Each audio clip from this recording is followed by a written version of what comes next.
How much do you make? People always think you make a lot in trades, it's really great money and all. But the reality is, what's going on, everyone? I'm going to be answering the frequently asked questions that I get as an electrical apprentice. Let's get into it. Did you go to school to start, or did you take on an intern type of deal? I guess my question is, how can I start? Thank you for your time and love the content. First of all, thank you for the question, and also thanks for the compliment. I really appreciate it. And for the question is, me personally, I went to school first before working. So right out of high school, I enrolled into a electrical foundations course in my local university. And it was a 6-month course. It was split in between classroom work and shop practical work. You also get hours for that too, which is cool. Yeah, it was a 6-month course, and I finished the course and I just applied to different electrical companies within my town, and then one decided to hire me on, and that's where I started working. So no, it wasn't an intern type of thing. To answer when you said, how can I start? Going the route I did is one way. I would recommend that, because if you go to school first, you get a decent understanding of what you're getting yourself into before you actually start working. So you're not completely clueless at work. So yeah, you can either go to school first and then go to work, or you could actually just skip school at first and just start working right after high school. So if you don't want to go to school first, you can start work, because some companies will hire you as an apprentice without even the school first. Even though you would choose to go to work first before school, you will have to go to school, to finish your years, like 2nd, 3rd, 4th. I think if you don't go to school first, you have to go to 1st year class after work. So like, I could be wrong, but I'm pretty sure how it might play out is if you work first, is that you work and then you go to 1st year school, and then you work again, then 2nd year. Whereas for me, what I'm doing right now is I did the school first, I worked, and then it's a 2nd year class. So technically less working to get to 2nd year, I guess. But you can either go to school first and work, or you could just apply to see if a company will hire you on, and then you'd have to go to school later. So that's what I have to say. Do the hours and shifts depend on the job and company? I want to get into it, but I'm worried about long hours and being exhausted, and possibly not much free time as a regular job. This is something I have definitely taken into consideration, and I was kind of maybe concerned about. And to be honest with you, there are days where I feel exhausted. I don't really have the energy to say, go to the gym, or maybe do this or do that, because I spend all day at work. And some days are more physical than others. That can make those ones a lot more exhausting. In my experience, I have always had a decent amount of free time.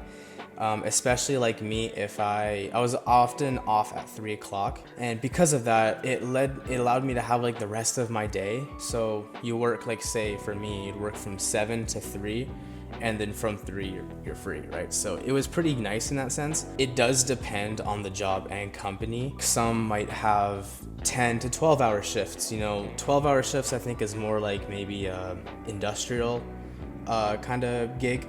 But as for me, in like large scale residential, just like like normal, for the most part, it's 8, maybe 10-hour shifts.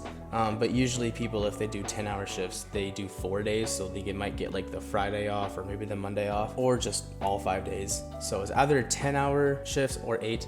I think like if you just do the 8-hour shifts, you won't have to worry about having no free time. You will have free time. That is pretty much a guarantee. But yeah, some days will be more exhausting than others, but I think you should be okay if you like to give it a try. So that's what I have to say about that.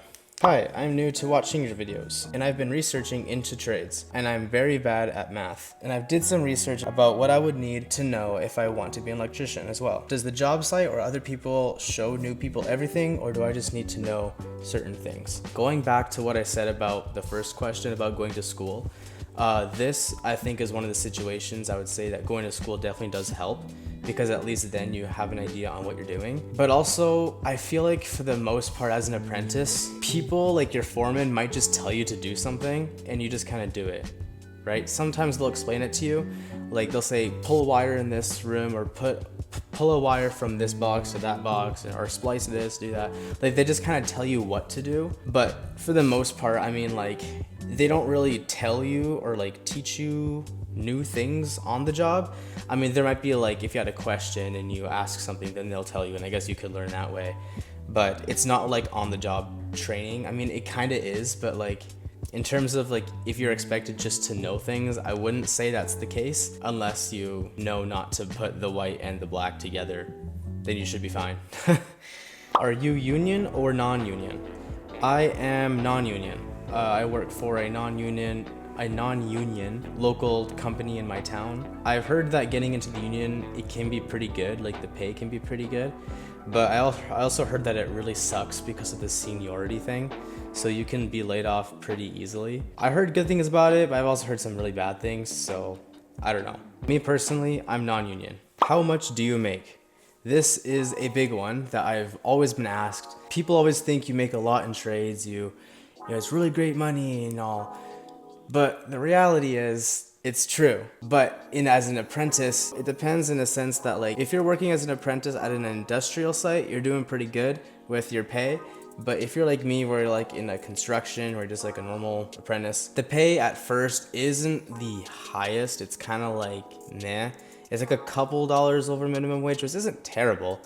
But the good thing as an apprentice is that the more you work, the more you get experience, the higher your pay goes. But for me right now, I'm being paid like, it was a couple dollars over minimum wage, and now it's like maybe $5 to $6 over minimum wage, so it's pretty good now. And so along with that, a question that people also always have is a question like this next one. Love your vids, man. Can you make a video on how much you pay life expenses, rent, car, food, etc., how you're able to afford them, and just how the trade is and how life is in general, please?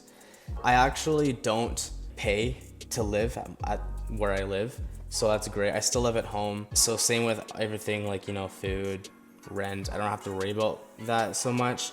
And I'm also very blessed where I don't have to also worry about, say, car expenses. So to be honest, I'm in a very good position to be able to save a lot of money because I don't really have a lot of expenses. I do have a friend though that I work with, and he rents a place with someone, and he seems to be doing pretty well with the job. He gets paid the same as me. So I think if you choose to be an apprentice, life for you in general won't be so bad. It'll be pretty nice with the pay. I'm starting my apprenticeship Monday. I just don't know what brand tools I should get, like Milwaukee or DeWalt, and any other advice you have for me? For tools, I would say the most common tool, like power tools I've seen since I was working as an apprentice, is 100% without a doubt Milwaukee. I've seen Milwaukee everywhere. Milwaukee just seems to be like, it's, to me, it's like the more higher end, like probably like the more better quality, the more durability. Me personally, I have two power tools. It's my drill and my impact, and they're both DeWalt.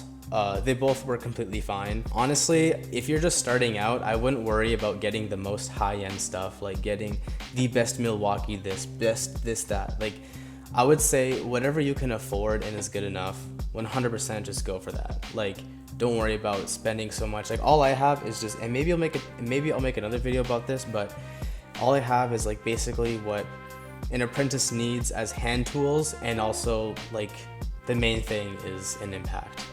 That's basically all you need. A drill is also cool too. It's helpful, but realistically, hand tools and an impact, all in the boundaries of what you can afford right now, I'd say go for that. On the job advice, maybe just ask a bunch of questions.